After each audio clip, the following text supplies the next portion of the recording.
Today I'm going to want to talk a little bit about understanding, the nature of it, so we have a better idea of knowing when we know something versus when we understand it.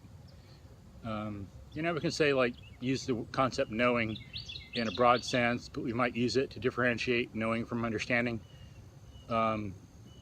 Knowledge, we might say, is just a beginning level. We reach understanding when we have a much deeper integrated level of understanding, of knowledge.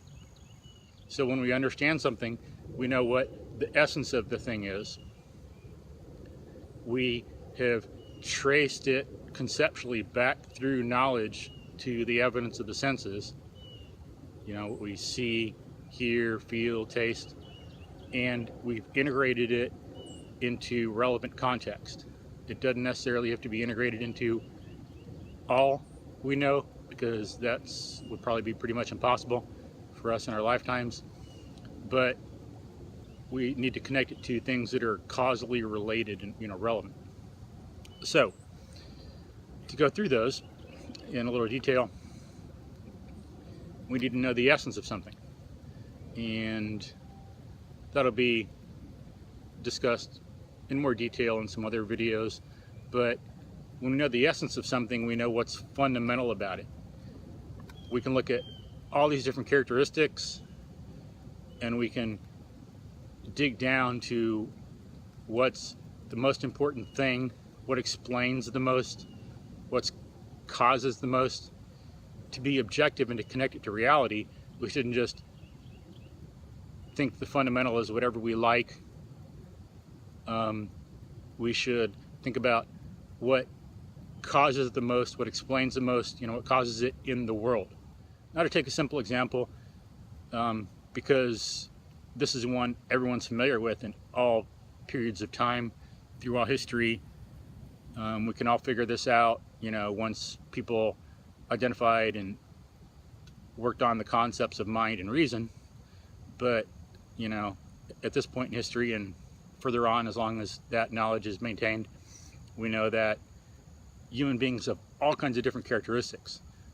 They vary in height, hair color, hair shape, hair style, placement of the eyes, size of the eyes, color of the eyes, strength, sense of humor, intelligence, dignity, stature, athletic ability to move, ability to act on stage, ability to be an engineer, all kinds of things.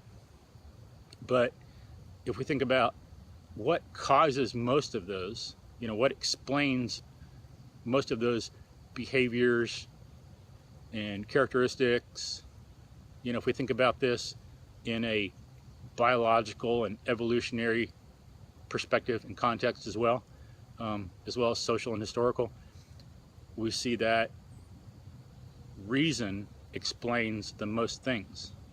So the essential thing about a human being is that a human being is a rational animal. Or the essential thing about a work of art is to convey fundamental ideas or values in a concrete form.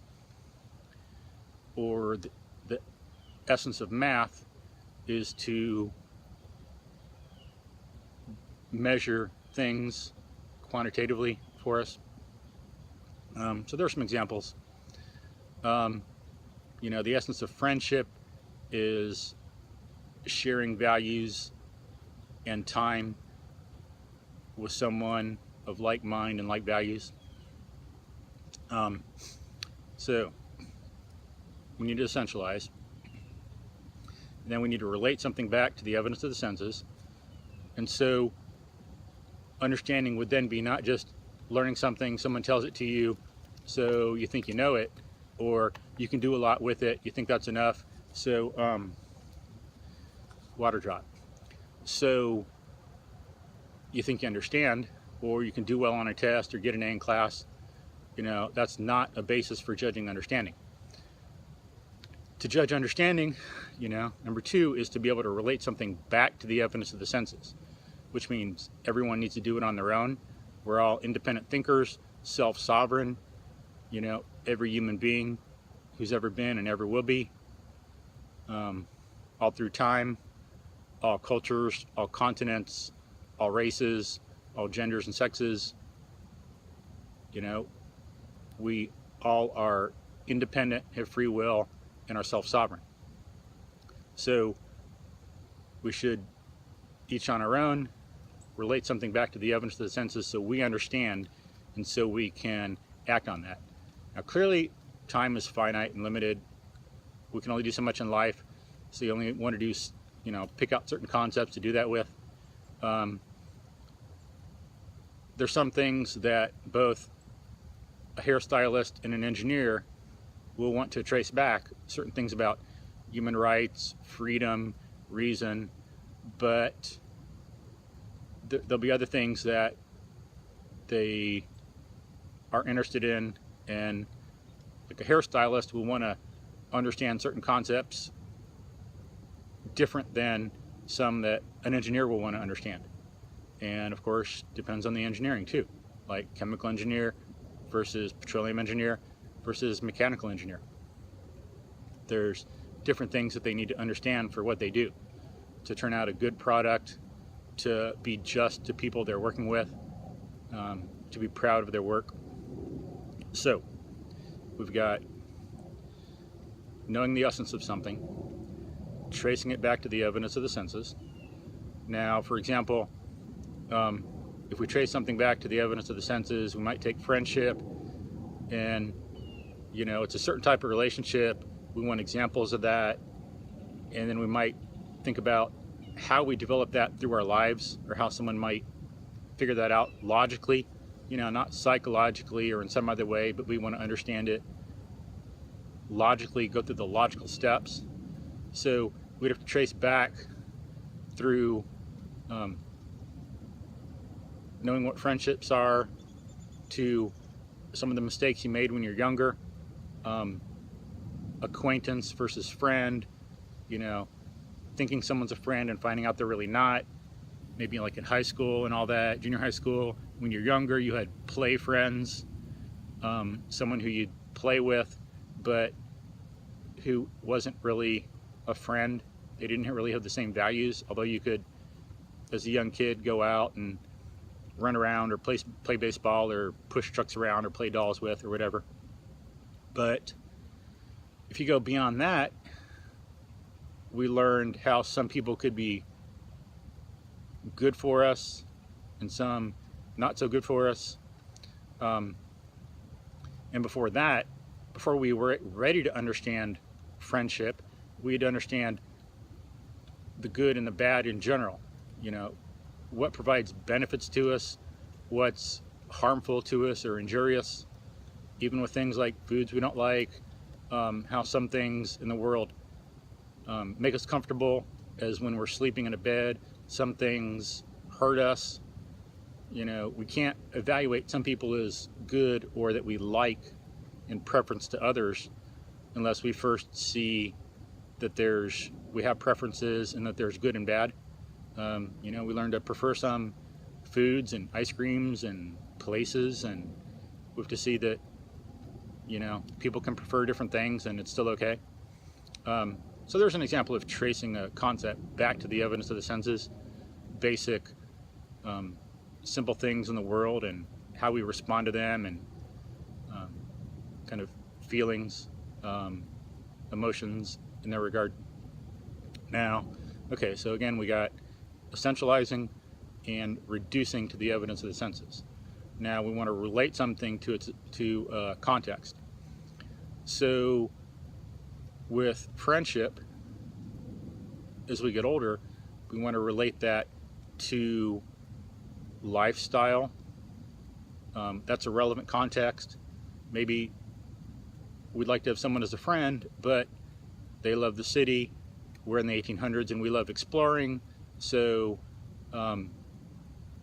we can't, you know, we end up going through life and having very different values and very different lifestyles and activities. Like, we just can't engage in the same activities or discussion, and that's fine. We need to relate it to morality. Think about how honesty relates to friendship, how justice relates to friendship, you know, because justice isn't just about punishing people, it's about doing things in due measure. So it's rewards and punishments to an extent appropriate. If we like someone and if they're doing good, an objective idea of good, we want to reward that and help that. If they're not, we want to avoid that. Or, you know, in some cases we have to put people in jail or fine them, provide some kind of restraint. Unfortunate, but sometimes it's necessary. You know, unfortunate in the sense we prefer it to not happen, but necessary in the sense that that's what we need to do so that we can live and thrive and prosper and not be injured or killed by such a person. And we should relate engineering to aesthetics. For example, that's what things Steve Jobs did that others didn't. That's one thing that makes his products more user-friendly and more beautiful, more elegant. I mean, we have all this technology.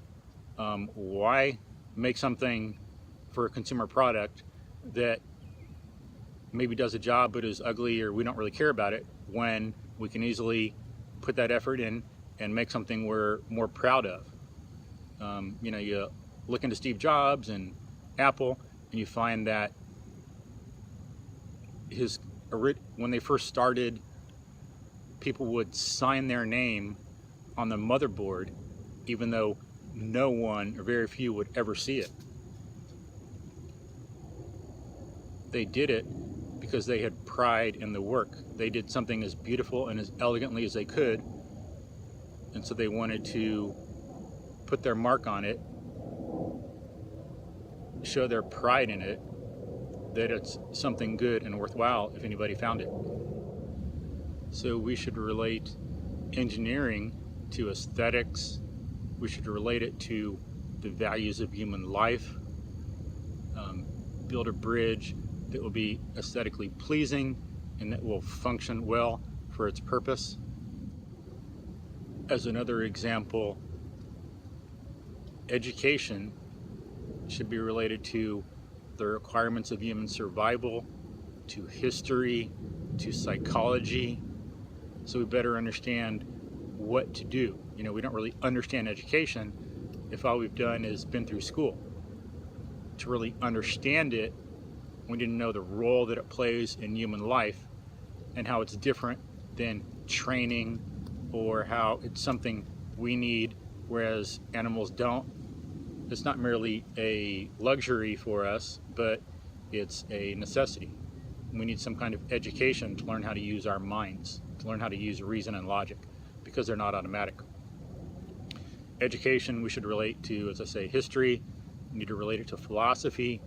We need to relate it to honesty, the nature of reason, justice, science, psychology. Then we have an understanding of education because we know what role it plays in human life, what factors condition it and mold it, how best to do it, what we're trying to achieve. So those are some examples for you, some basics. So we need to try to know the essence of something. We need to relate a concept or proposition to the evidence of the senses, and we need to relate and integrate a concept or proposition to other things that we know, put it in relevant causal context. Then we know we understand something. So I hope that helps. Helps you make you a better thinker, better student, better teacher, a better worker, a better person in life. If you have any questions, comments, just let me know. Hope you have a good day.